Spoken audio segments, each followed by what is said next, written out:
Hey guys, it's Jess here from Neko Aesthetic and welcome to this week's Your Acne Questions Answered. Now this week I want to answer a lot of questions, and they're all about my Fade Acne Scars Fast Mask video, which is this one here. Oh my god, I actually got it all out in one mouthful.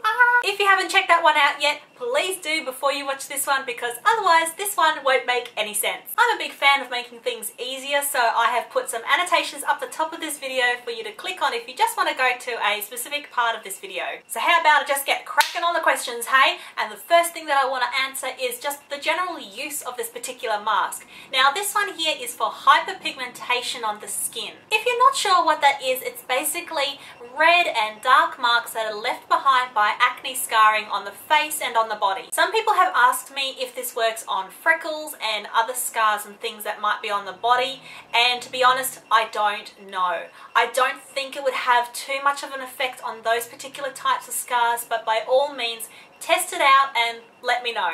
If you're wondering about how long you use this mask or how often you use this mask, you really only have to leave it on your face for maybe around 20 minutes at a time, and you can use it 2 to 3 times a week. Any more than that, I probably don't really recommend it, although I have done that before in the past. Some people also ask me quite a few questions about the lemon juice in this particular recipe. So I want to start off by saying that fresh is best. If you can get a fresh lemon for this particular mask, please try and do that. Some people ask me if they can use bottled lemon juice, and well, to be honest, I have used that a bit in the past just to test it out and see if it was alright. I think that it's okay, but just make sure that whatever brand that you use, make sure that it does have mainly lemon juice in it, because some companies are prone to adding lots of fillers, preservatives and additives to the lemon juice. If you want to try out limes, let me know how that goes for you. I really don't know personally how well that they would go with the skin with this particular mask, but if you want to try it out, let me know how you go. Other people have asked me about the calamansi or the calamansi. I'm not too sure of the pronunciation. It's another type of fruit which is really readily available over lemons in their particular country. And yes, definitely you can use this. It's known for its whitening properties, so definitely give it a go. The only thing I'm going to say no to is oranges. Sorry oranges. Look, they do have quite a high amount of vitamin C in them, which is fantastic for the skin, but just with this particular mask recipe, just stick to lemons or maybe limes or definitely calamansi. Sorry about the birds, they're going a little bit cray-cray if you can hear them in the background there.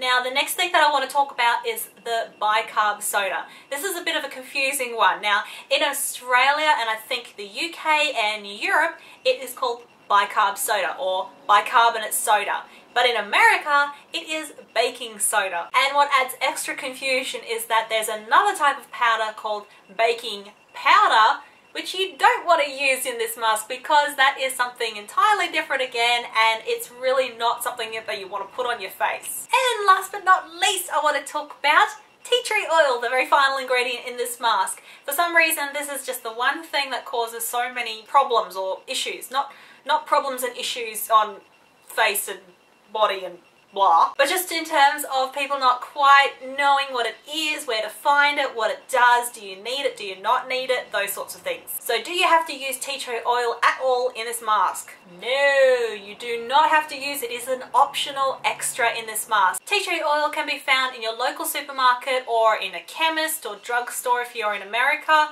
It's something that is fairly readily available now. Just look in the medical aisle where maybe band-aids and things like that are. If you don't want to use it at all, but you might want to use something else, that's fine as well. There are quite a few different types of oils that you can use in place of the tea tree oil. I need to consult my thing here so I can tell you. Bio oil, olive oil, vitamin E oil, jojoba oil, or even coconut oil are all perfectly fine to use in this mask. Some people have asked if they can use lavender oil in place of the tea tree oil as well, and I'm going to just say a general no to this. Only because for some reason lavender smells so beautiful. I love the way it smells, but it is not so great to use on the face. It's just something that can aggravate your skin and cause more problems. So Just in general, no to the lavender oil. Just make sure that whatever oil that you do use is perfectly fine to use on the face and the body, because there are other oils out there now, I think like essential oils, which are so beautiful, they smell delightful, but they are not good to be putting on your face or your body. And on that note, I also want to say that if you do encounter any sort of issues with this mask, maybe it is that tea tree oil or the other oil that you are using within it, because some people have found that their skin doesn't react too well to the mask, but when they take out the tea tree oil, it's fine. So if you have any issues in regards to how this mask might react on your skin type, especially if you've got really sensitive skin, just do a little test patch first on your neck, on your arm, or somewhere else that's a bit inconspicuous that won't really matter if something happens. So just do a bit of a test patch first if you're worried about it. That's that. I think that's it. I think that's all the main questions that I get in regards to that Fade Acne Scars Fast Mask video. Whew, yes, I said it again. Oh yeah, I love it. Tuesdays are reserved for your acne and skincare questions. So if you do have a question, you can also leave that for me down below in these comments, or you can hit me up on Twitter, Facebook, or even Instagram. Of course, if you have more questions, feel free to leave them on that video or this video. That's perfectly fine. I hope you've enjoyed this video. Please show it a bit of love. I'll catch up with you all later in the week. See you guys. Bye.